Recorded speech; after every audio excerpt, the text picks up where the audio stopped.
Hello po, magandang umaga. Dito po tayo sa bukid.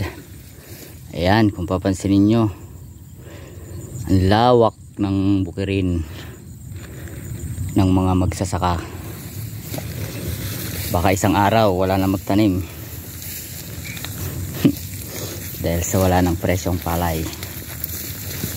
Sana hindi umabot sa puntong ganun. So kawawa naman yung mga katulad namin magsasaka. Ito po yung palay ng uncle namin. Yan, ganda oh. Ganda ng mga uhay. Ito yung sa amin naman kay tatay. Yan, ganda ng mga bunga. Sana mataas yung presyo. Ito po ay hindi puting palay, bigas pala, bigas. Ito po ay pula, red rice. So hindi siya white rice ha.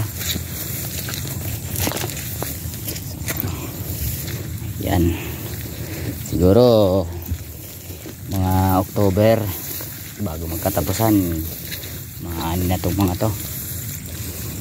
Ang ganda. Shout out uncle, ganda ng palay nyo, Uncle Berne. Ganda. Sana makaani ng mas maganda-ganda. Yung last na naani namin dito kay tata, ano, 86 ba? Oh, 86. Yung kila uncle, hindi ko alam kung ilan. Yan, ganda. Ito ng palay oh. Malapit na ata ito, mauna tayo sa amin ha. Magkasabi lang itong tanim. So yung kayang Calverne, ang ganda ng puno.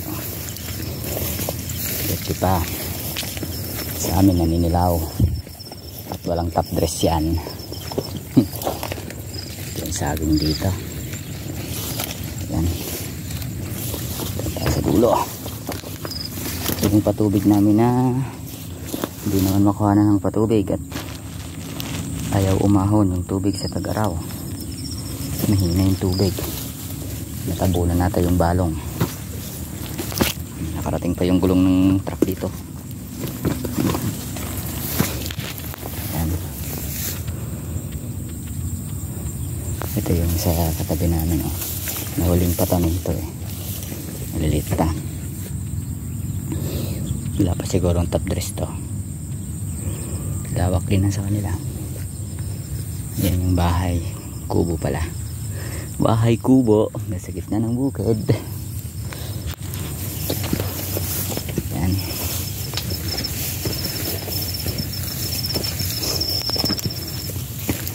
Kaano kaya ng 80 to? Hanggang doon sa dulo. 86 dati.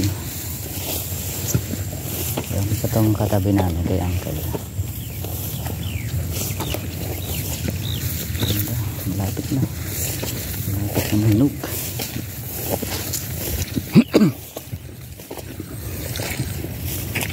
So, sana hindi bumaba ng gusto yung pala, tumaas naman kasi yung computation ng mga mga professional, kung magkano daw ang gastos sa isang hektarya. Pag tinotal, dapat papatak ng 14 hanggang 15 ang presyo ng palay para mabawi yung puhunan. Ito po, napakahirap magsaka. At yung gastos, yung paggagayak lang malaki na gastos. Magpapatanim, spray, tapos pataba. Yan eh.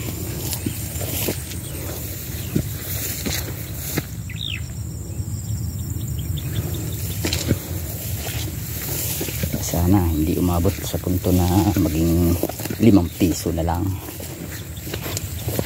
Sabi ni Kiko Panghilinan, 5 piso hanggang 8. Kapag itong buong ito, yan, hanggang doon, kung lahat yan, yan, ikot na yan, kung lahat yan hindi na magtatanim, Kawawa ang Pilipinas, panay galing na sa ibang bansa ang magiging marami na naman magiging mayaman bigla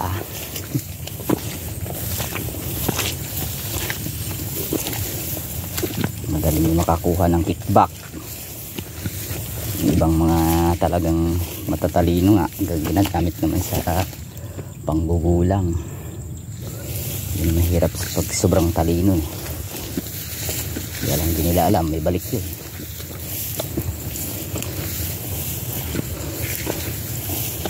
So ito po yung sinisibuyasan namin sa tag-araw. Pero sa susunod siguro hindi tayo magsisibuyas ng marami, kunti lang.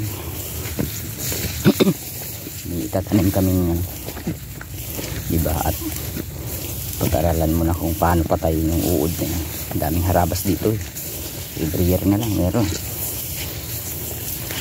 hindi mapuksa-puksa, wala pang gamot na talagang napapatay agad, isang spray lang patay agad, hindi na babalik ba.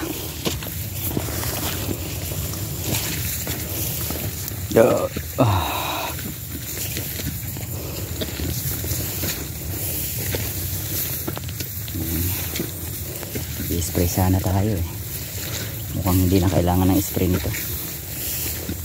Ganyan naman bumunga na.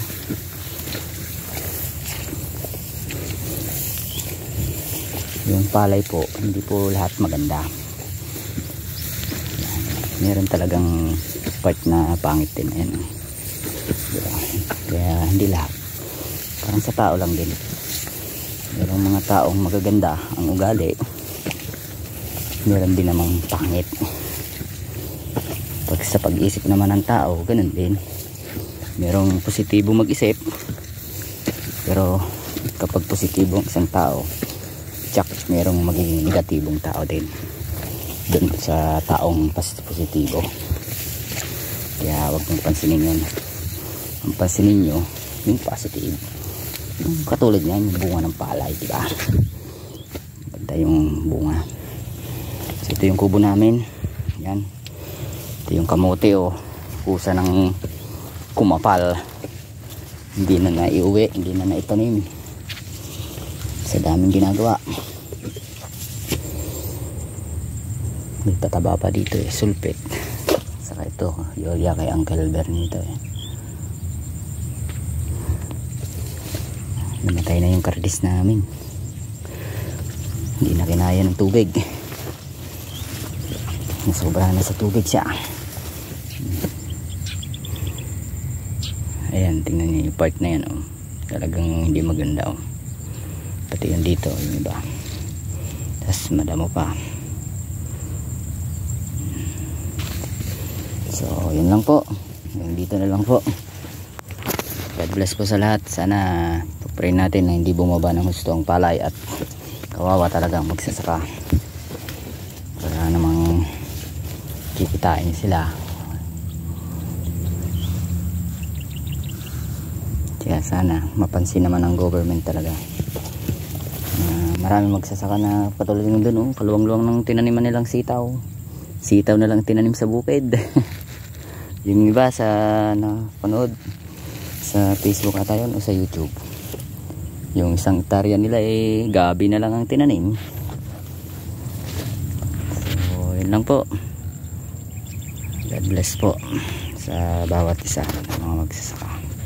Tulungan lang po tayo para mapansin ng ating mahal na Pangulo.